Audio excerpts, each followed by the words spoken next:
is a seasoned global business and people leader with 40 plus years of business, finance, and business services experience. A former business leader at American Express, he was an integral part of the global leadership team to set up its pioneering offshore operations in India in the mid 90s. He has held leadership positions at Unilever, Murugappa Group, and Iker Group with CXO level responsibilities, leading large scale process transitions and transformations, and has serviced in 30 plus countries across the US, the UK, Europe, Japan, Asia Pacific, and India. Let us have. Very good morning to each one of you. Thanks to e-vidyaloka for this invitation to speak on a topic that is at the heart of our journey towards a future-ready India and Viksit Bharat. Today, any dialogue on nation building is all about building capabilities, skills, technology, productivity, and the ability to create sustained economic value. Global Capability Centers, or in short GCCs, uniquely bring all of these together. I speak from 3 decades of experience, having been involved in setting up India's earliest GCCs in the 90s, and later as the founder of SSF Global, an industry body that has brought together over 500 GCC leaders since 2011. What began as IT enabled services, today the GCCs have evolved into global centers of innovation, finance, analytics, engineering, and R&D. Today, India hosts nearly 1900 GCCs, employs close to 2 million professionals, and generates about $65 billion in terms of revenue annually. GCCs contribute 1.6 to 2% of the GDP directly, and 4 times that when we look at the indirect GDP. But the real question is not how large the GCCs have become, it is how much economic value they can create for India.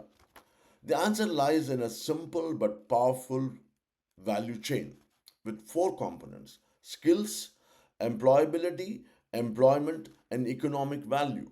Let's take the first one, skills, the foundation. GCCs thrive on deep, specialized talent.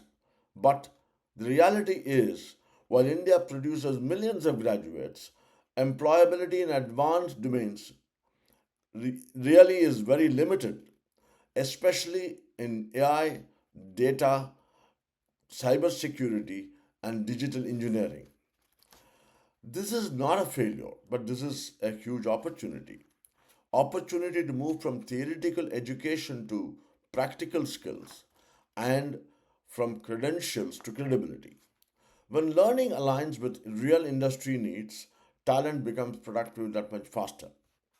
That is why GCCs today can no longer operate in isolation. They must function as global collaboration and capability hubs, working very closely with academia, skilling institutions, and platforms like SSF Global to shape curricula, apprenticeships, projects, and AI literacy. The second one is employability, which is really the GOAT multiplier.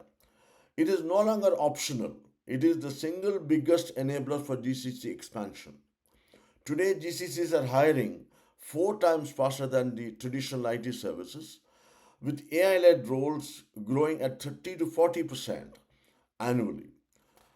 These roles demand problem solving, adaptability, and ability to work with ambiguity, not just degrees. Strong employability delivers tangible outcomes: faster transition from campus to meaningful work, salaries often 30% higher than the industry average, GCC scaling to across multiple cities, not just in Bangalore or Hyderabad, but increasingly in tier 2 and tier 3 cities, spreading opportunity and prosperity more evenly across India. The third one is the employment. Employment is not merely job creation, it is about right skill, right role, and right productivity. When skills match work, underemployment reduces, productivity rises, and individuals create far greater value. This matters significantly for India as we move towards becoming the third largest global economy.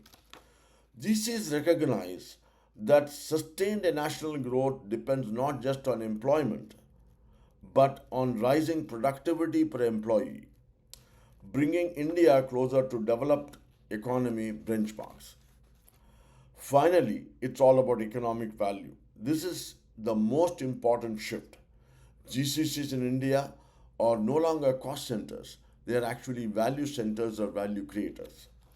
With skilled employment, talent, GCCs can now own core product engineering, advanced analytics and AI platforms, global finance and risk operations, manufacturing design and digital twins. India's economic value addition today comes increasingly from high value exports and knowledge driven services, and not just headcount or scale. So, every skilled GCC creates powerful multiplier effect that covers indirect and induced GDP growth, supporting local ecosystems, increasing consumption, improving tax revenue, and strengthening global investor confidence. This is how skills translate into GDP growth quietly, consistently, and powerfully. Now, the road ahead from a national point of view is quite significant. It comes with huge opportunities. By 2030, India can host over 2,500 GCCs, generate $130 billion of revenue, twice where we are today, and create millions of high quality jobs.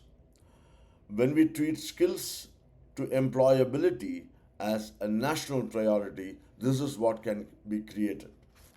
GCC are also becoming India's great ambassadors, global ambassadors, with Indian professionals leading global mandates and shaping worldwide business outcomes.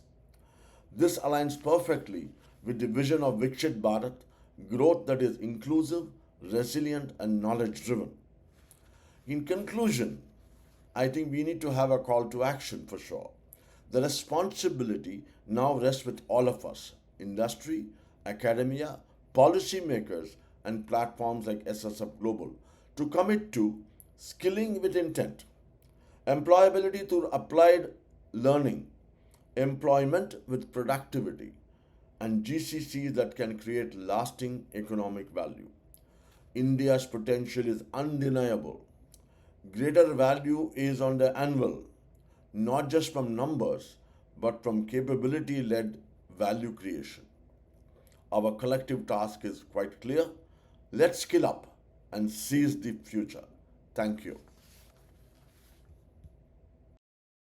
We take this opportunity to convey our heartfelt thanks to Mr. Ravi for sharing his thoughts with us all the way from the US.